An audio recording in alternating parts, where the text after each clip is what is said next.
अगर राहुल गांधी ने विदेशी जमीन पर केम्ब्रिज यूनिवर्सिटी में खुद के साथ जो जासूसी हो रही थी पेगासस के जरिए अगर उसका मुद्दा उठाया तो क्या उन्होंने देश का अपमान किया? अगर उन्होंने देश के अंदर सियासत जिस तरह से चल रही है, लोकतंत्र का जो हाल है, उसको लेकर अगर मुद्दा उठाया तो क्या उन्होंने कुछ गलत किया? राहुल गांधी एक राजनेता हैं।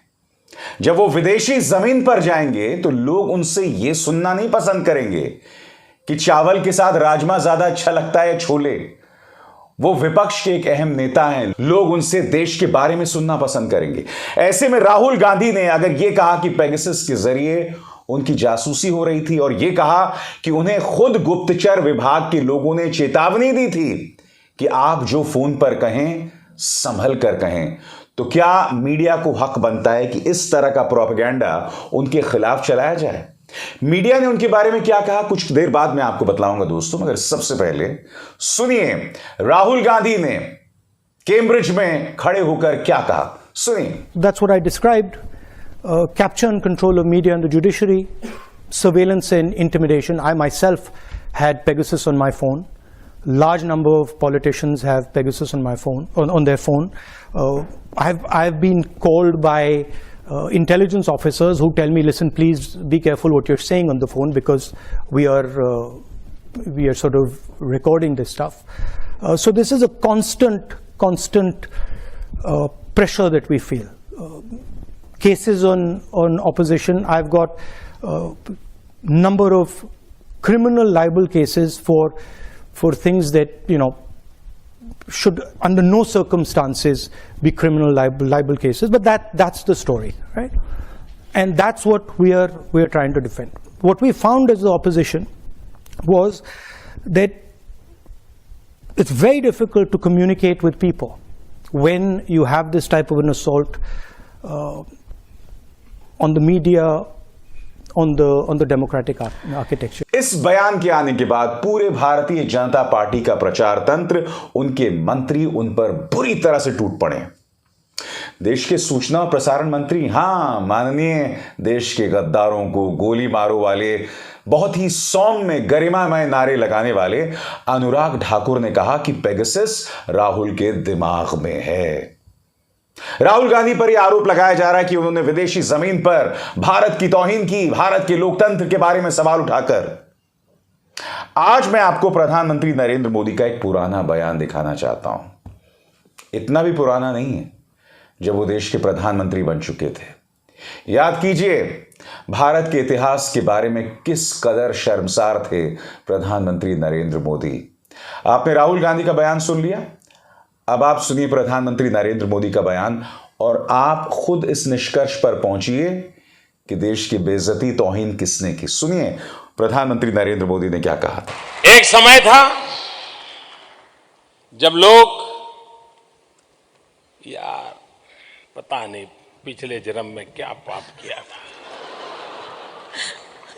हिंदुस्तान में पैदा हुए, ये कोई देश है, ये कोई सरकार है, ये कोई लोग है, चलो छोड़ो चले जाए कहीं और लोग निकल पड़ते थे। तो एक जमाने में भारत के बारे में क्या राय थी प्रधानमंत्री नरेंद्र मोदी की, किस तरह से वो बता रहे थे कि देश के लोग शर्मसार थे, जबकि आप जानते हैं दोस्तों कि 90 के दशक के बाद से, जब से भारत में उदारीकरण हुआ है, लिबरलाइजेशन आई है, उसके बाद से भारतीय जमीन पर विदेशी कंपनियों के निवेश का एक तांता लगा हुआ है। उसके बाद से ही विदेशी कंपनियां जो हैं वो भारत को इन्वेस्टमेंट की अपॉर्चुनिटी के तौर पर देखते हैं, निवेश के अवसरों के तौर पर देखते हैं। तो 90 के दशक के बाद से, जिसका जिम्मा इन दो लोगों पर जाता है, स्वर्गीय प्रधानमंत्री नरसिम्हा राव और पूर्व प्रधानमंत्री मनमोहन सिंह, इन्होंने जब से देश में उदारीकरण की जमीन तैयार की है, उसके बाद से ही तमाम जो विदेशी कंपनियां वो भारत में आने लगी, उन्होंने इन्वेस्ट किया। तब से भारत की सूरत हाल बदल गए, मगर उससे पहले भी भारत का डंका बजता था महात्मा गांधी के नाम पर। चाहे नेल्सन मंडेला हो, बराक ओबामा हो, मार्टिन लूथर किंग हो, मैल्कम एक्स हो, दुनिया भर में बड़े बड़े प्रधानमंत्री, बड़े बड़े राष्ट्रपति, बड़े बड़े समाज सुधारक महात्मा गांधी को अपना हीरो मानते रहे, महात्मा गांधी में अपनी प्रेरणा ढूंढते रहे हैं। यह खूबसूरती रही है भारत की, और प्रधानमंत्री नरेंद्र मोदी को उस भारत को लेकर शर्म आ रही थी। अब मैं आपको बताता हूं दोस्तों कि राहुल गांधी के खिलाफ किस तरह की सुपारी ली गई है, किस तरह से निशाना साधा गया। एक एक करके आपकी स्क्रीन पर आ रहा है। ये देखिए, मोदी बढ़ाएं मान, राहुल करें देश का अपमान। देखिए, जब देश के अंदर इस तरह के कार्यक्रम होंगे, मीडिया में इस तरह के कार्यक्रम होंगे, तो आप समझ सकते हैं कि आम जनता को किस कदर से ब्रेन वॉश किया जाएगा। मैंने आपको राहुल गांधी का बयान सुनाया, मैंने आपको प्रधानमंत्री मोदी का भी बयान सुनाया। यह फैसला आपको करना है कि देश का अपमान किसने किया। और सबसे बड़ी बात, राहुल गांधी एक राजनेता हैं, वो देश के लोकतंत्र के बारे में सवाल करेंगे। यह मत भूलिए कि सुप्रीम कोर्ट ने चुनाव आयोग को जब आजाद कराया, उसकी नियुक्ति को बदला, तो उन्होंने क्या कहा था? दो बातें कही थी। मीडिया पर सवाल उठाया था कि मीडिया में निष्पक्षता की कमी है, मीडिया पूरी तरह से सत्ता के सामने नतमस्तक है। बात वहां नहीं रुकी, उन्होंने यह भी कहा कि हर सत्तारूढ़ पार्टी की एक कोशिश होती है कि चुनाव आयोग को उसके अधीन करके, उसका गुलाम बनाकर वो सत्ता में लगातार बने रहे। यह तक कहा कि हमें ऐसा चुनाव आयोग चाहिए जो प्रधानमंत्री तक से सवाल कर सके। यह वो देश है। ऐसे में लोकतंत्र पर सवाल क्यों ना उठाया जाए।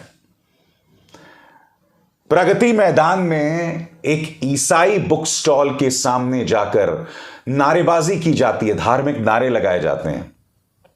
हम फिर भी कहते हैं कि हमारा एक गौरवान्वित करने वाला लोकतंत्र है। बताइए, अगर राहुल गांधी लोकतंत्र पर सवाल उठा रहे हैं तो क्या गलत कर रहे हैं? 3-3 सालों से आपने लोगों को जेल में बंद किया हुआ है। इनमें से कई प्रधानमंत्री नरेंद्र मोदी के आलोचक हैं, तब भी हम लोकतंत्र पर गर्व करें? बताइए ना। पत्रकार जो सत्ता से सवाल करते हैं, उन पर इनकम टैक्स और ईडी के रेड्स होते हैं, तब भी हम लोकतंत्र पर गर्व करें? एक उद्योगपति गौतम अडानी दुनिया भर के अमीर लोगों में 609वें नंबर पर था, फिर वो दूसरे नंबर पर आ गया। उसके उद्योग को बढ़ाने के लिए प्रधानमंत्री नरेंद्र मोदी और उनकी सरकार ने उनकी पूरी मदद की। हमें नहीं भूलना चाहिए कि जिस जीवीके कंपनी के पास मुंबई एयरपोर्ट का जिम्मा था, उस पर किस तरह से दबाव डाला गया। पहले ईडी, फिर सीबीआई, फिर इनकम टैक्स की दबिश डाली गई, और फिर उन्होंने मुंबई एयरपोर्ट सौंप दिया। फिर भी हमें लोकतंत्र पर गर्व होना चाहिए। आगे देखिए दोस्तों, लुक नहीं, आउटलुक वही।